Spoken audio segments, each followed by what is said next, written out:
जो कि सबसे इम्पोर्टेंट टॉपिक तो इस वक्त मईशत है।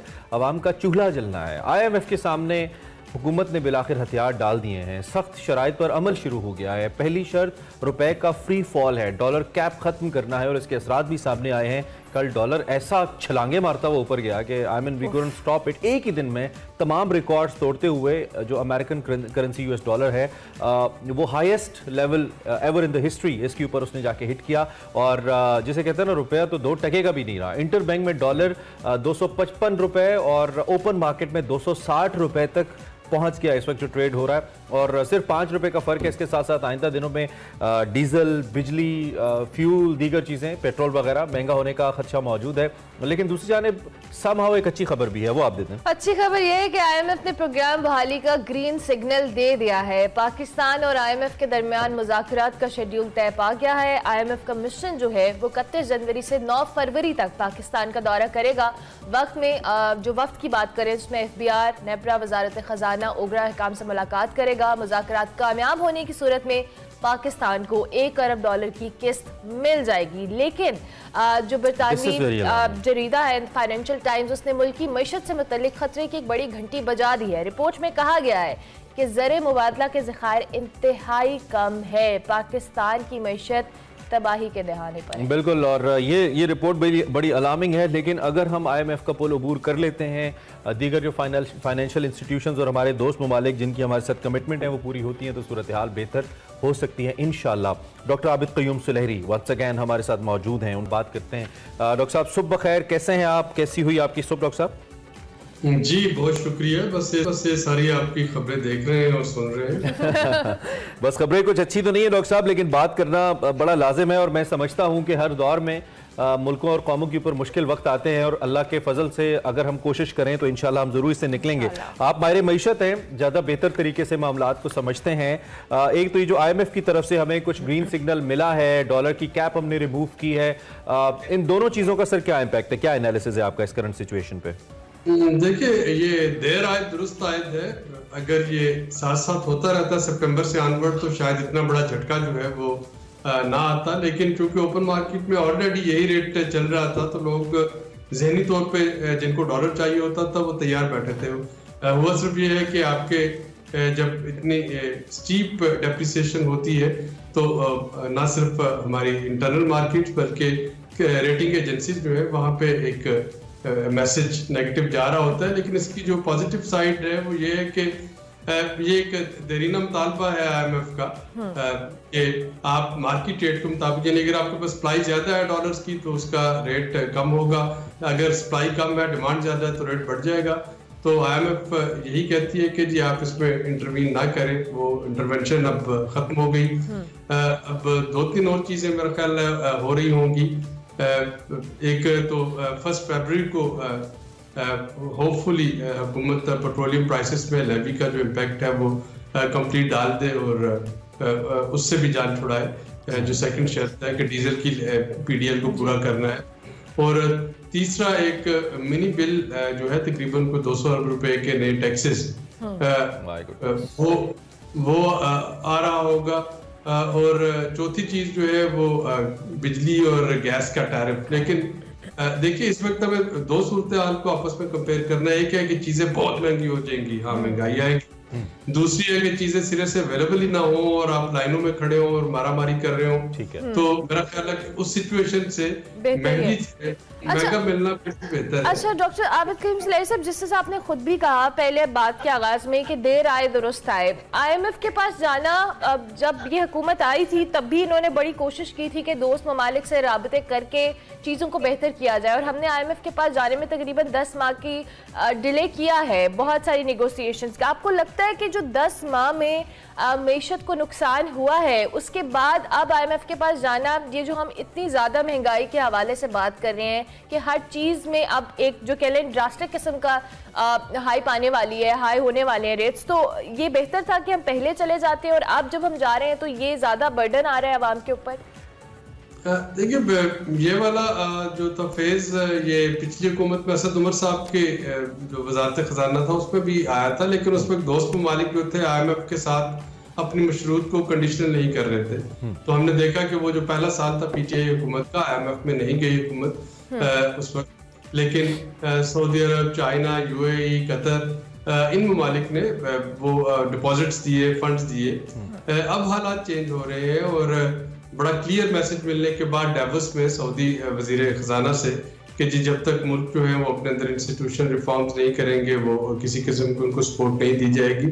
तो जाहिर है कि इसके बगैर कोई चारा नहीं। और ये है भी एक अक्लमंदाना सोच, यानी अगर मेरे तमाम डेफिसिट्स चल रहे हैं और मैं अपने अल्लाह तल्ले कम ना कर रहा हूँ या अपनी चादर देख के पाँव ना फैला रहा हूँ, तो कोई मुझे एक दफ़ा मदद देगा, दूसरी दफ़ा, तीसरी दफ़ा मुझे कहेगा मियाँ जाओ जाके अपना काम ढूंढो कुछ या अपने अखराजात कम करो। तो यही मुल्कों में भी होता है कि अब जब हमें पता है कि हम महंगी, यानी ये IMF नहीं कह रहा है, ये हमारा नेपरा और ओगरा बता रहा है ना।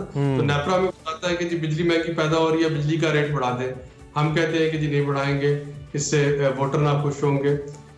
ओगरा आपको बताती है कि जी गैस महंगी मिल रही है, गैस का रेट बढ़ा दें। हम कहते हैं कि जी नहीं बढ़ाएंगे। इसी तरह से पेट्रोलियम प्राइसेस है। तो ये तो ओगरा और नेपरा इंडिपेंडेंट रेगुलेटर्स हैं जो डिफाइन कर रहे हैं कीमतों को। IMF सिर्फ ये कह रहा है कि जो कुछ आपका ओगरा या नेपरा कहता है आप उसको इम्प्लीमेंट करें, और उसमें आप जरूर एक क्वेश्चन रखें कि जी ये जो कंज्यूमर है जो इतने यूनिट से कम इस्तेमाल करते हैं, वो जो कि अफोर्ड नहीं कर सकते, उनके लिए नहीं बढ़ाया जाएगा। जितना ज्यादा आप इस्तेमाल कर रहे हैं उतना ज्यादा। ठीक है। एक ये जो डॉक्टर साहब मिफ्ता वर्सेस डार जो कंट्रोवर्सी नहीं कहूंगा, आई मीन फैक्ट बेस्ड बात थी, और दोनों खास तौर पे जो मईशत को समझने वाले लोग हैं वो तो समझ रहे थे कि कौन पॉलिसी पॉइंट ऑफ व्यू से या सर्कमस्टेंशियल पॉइंट ऑफ व्यू से राइट पे है, सही बात कर रहा है। अब मिफ्ता खुल के सामने आए हैं, उन्होंने वो शुरू से इस हक में कि डॉलर को फ्री फ्लाई करने दी जाए, फ्री फ्लोटिंग होनी चाहिए, उसके बाद ही मार्केट डिटर्मिन करे कि इसकी क्या सूरत हाल है। फिर ऑटोनमस हमारा स्टेट बैंक है, उसकी रेगुलराइजेशन, उसके जो रूल्स वगैरह को लेकर। लेकिन कल परसों मैंने उनका इंटरव्यू देखा जिसमें उन्होंने बाकायदा तौर पर डार साहब को रिस्पॉन्ड किया, और डार साहब की उस पॉलिसी को उन्होंने कहा कि वो गलत पॉलिसी थी और उसका मईशत को नुकसान हुआ है। इसकी अकाउंटेबिलिटी कहीं नहीं होनी चाहिए जो फाइनेंस मिनिस्टर एक अपने तर्ज पे अपने तय एक फैसला करता है, चाहे इससे पहले वो तरीन साहब करें या मौजूदा दौर में डार साहब करें। I mean should it not be something जिसको हम कहीं जाके जिसके बारे में पूछा जाना चाहिए कि आपने ये फैसला क्यों किया, इससे अरबों रुपए का नुकसान हुआ, गरीब मजीद गरीब हुआ। डोंट यू थिंक डॉक्टर साहब? देखिए इमरान, जो पब्लिक पॉलिसी होती है वो कोई भी बहुत अच्छी या बहुत बुरी नहीं होती है। हर अच्छी पॉलिसी में कुछ लूजर्स होते हैं, हर बुरी पॉलिसी में कुछ विनर्स होते हैं। असल चीज उसकी टाइमिंग होती है पॉलिसी की कि वो किस टाइम पे ली जाती है। इसका एक काउंटर आर्गूमेंट यही दिया जा सकता है कि जी जो तब फैसले हम इसलिए नहीं कर पा रहे थे कि उस वक्त मुल्क जो है सितंबर में सैलाब अपने पीक पे था, सितंबर से डॉलर कैप किया या बाकी फैसले जो थे वो डिले हुए। तो ये एक आर्गुमेंट दिया जा सकता है सियासी हुकूमत की तरफ से कि जी हमें अपने जो 33 मिलियन लोग थे उनको भी देखना था, रिसोर्सेज वहां पे लगाने थे, ये टाइम नहीं था, या हमें इलेक्शन ईयर में ये सारा कुछ हम अफोर्ड नहीं कर सकते। लेकिन जो चीज आप अफोर्ड नहीं करते पाकिस्तान में नहीं होनी चाहिए वो ये है कि फैसले डिले नहीं होने चाहिए, उसमें शदोमत नहीं होनी चाहिए। आपको बड़ा खुल के बता देना चाहिए कि जी ये हमारी रेड लाइन है, इकोनॉमी में हम ये फैसले कर रहे हैं, ये नहीं कर रहे। और डॉक्टर साहब इसमें एक छोटा सा ज़िमनी सवाल ये है कि ये जो IMF की तरफ हमारी मूवमेंट हुई है थोड़ा सा पॉलिटिकल भी है, लेकिन मैं करना चाहता हूं कि क्या ये आपको लगता है कि इंटायरली सऊदी स्टेटमेंट के बाद ही हुआ है, या हुकूमत वाज वेटिंग कि 2 सूबों की असम्बलियां तहलील हों और एक क्लियर रोड मैप मिले कि अगले 1 साल तक इलेक्शन का हमारा इरादा नहीं है, हम अपना पॉलिटिकल कैपिटल बचा लेंगे, अब IMF में चलो, यानी कि सियासी कैपिटल बचाने के लिए IMF को डिले किया गया? कहीं आपको ऐसा लगता है? देखिए सियासी कैपिटल तो उल्टा नुकसान में आ रहा होगा ना। देखिए अगर अभी पंजाब के इलेक्शन होते हैं या KP के इलेक्शन होते हैं अगले अप्रैल में, और फरवरी में हुकूमत IMF प्रोग्राम को बहाल करने के लिए जो नए मैयर्स लहरी होगी जिससे तकरीबन 8 से 10% तक इन्फ्लेशन बढ़ने का खतरा है, तो वोटर्स जो होंगे पंजाब में वो तो बैकलैश आ रहा होगा कि ये हुकूमत जो है ये नाकाम होगी। तो इस तरह की चीजें तो आ रही होंगी। और अगर आप देखें तो PDM हुकूमत जो है वो तो कोशिश कर रही थी कि असेंबलीज डिसॉल्व ना हो।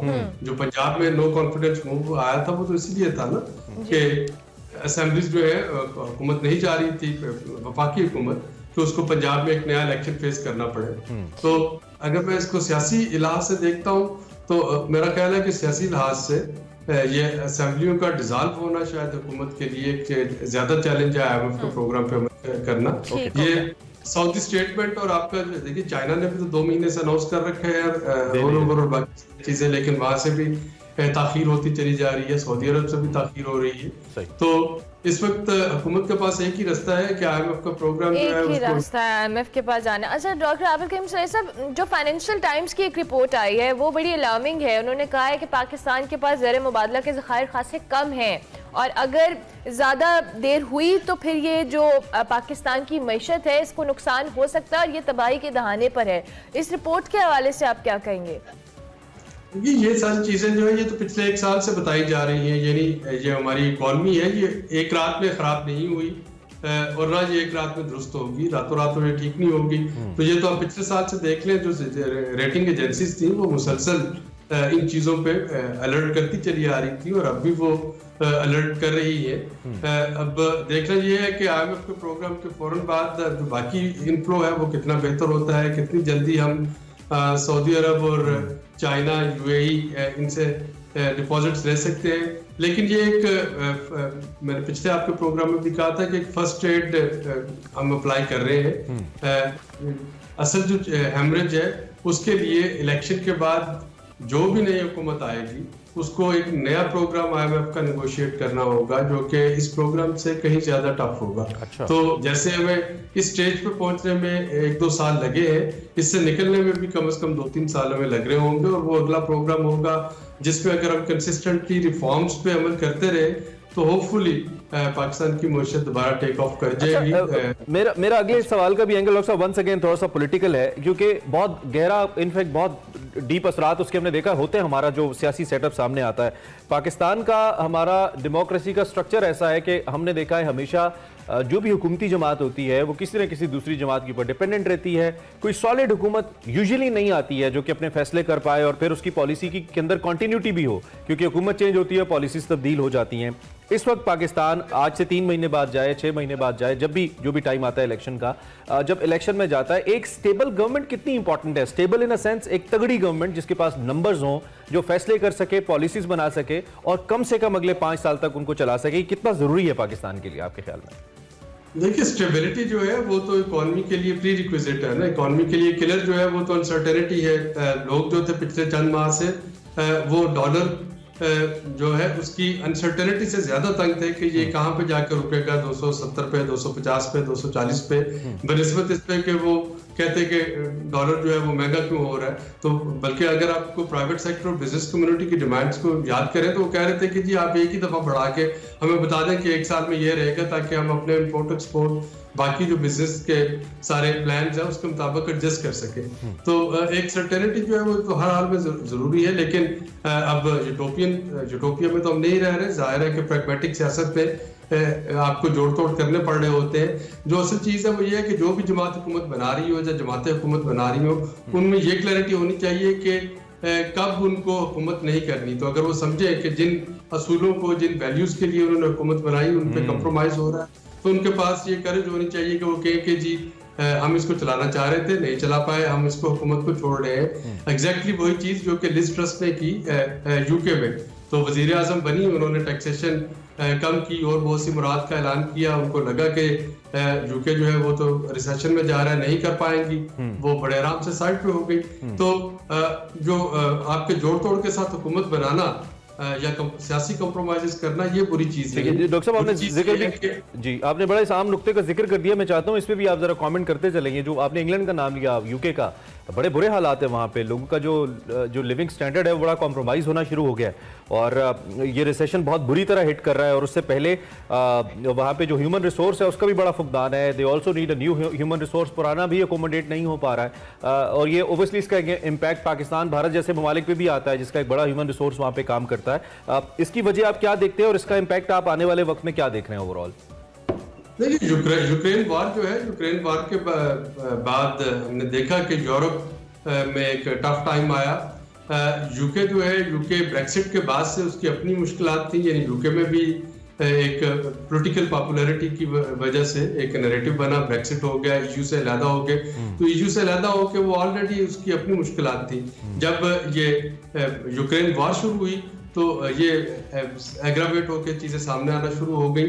और इसमें जो हमारा डायस्पोरा है, मेरा कहना है कि डायस्पोरा स्पेशली जो साउथ एशियन डायस्पोरा यूके में है, जो मेरा अपना एक्सपीरियंस है कि वो तमाम वो लोग हैं जो कि मेहनती कंट्रीब्यूटर है, जफाकश है। ज्यादा इम्पैक्ट उन पे आ रहा है जो कि ना तो फॉर्मल इकोनॉमी का हिस्सा थे, ना वो इनफॉर्मल इकोनॉमी का हिस्सा थे, डोर्स पे बैठे हुए थे। उन्होंने वो NHS सिस्टम भी टफ कर दिया, वो जो वहाँ पे पेंशन मिलती थी, वजीफे मिलते थे, वो भी कम कर दिए। तो साउथ एशियन अगर वो वजीफा ले भी रहा होता था तो वो कैश इन हैंड पे कहीं पे काम कर रहा होता था। ठीक है, इसका मतलब है ये सिचुएशन हमें इतनी हिट नहीं करेगी हमारे शहरियों। ठीक है डॉक्टर साहब, थैंक यू वेरी मच जी, आपने मुख्तलिफ के ऊपर अपना तज्जिया हमारे सामने रखा। डॉक्टर साहब का ये कहना है कि अच्छा साइन है, पाकिस्तान IMF में जा रहा है, देर आए दुरुस्त आए, फैसला जल्दी करना चाहिए था। और पॉलिसीज, डार पॉलिसीज के हवाले से डॉक्टर साहब ने कहा कि पॉलिसी कोई भी बहुत अच्छी बहुत बुरी नहीं होती, उसके कुछ प्रॉज एंड कॉन्स होते हैं। तो हम ये नहीं कह सकते कि इसकी बेस पे किसी को पिनलाइज किया जाए। बहरहाल पाकिस्तान के लिए कुछ ना कुछ इस मामले में बेहतरी हो सकती है, लेकिन आने वाले वक्त में PDL बढ़ रहा है, पेट्रोल महंगा, बिजली महंगी, गैस महंगी, महंगा होने वाला है। तो आप तैयार हैं मेंटली तौर पर?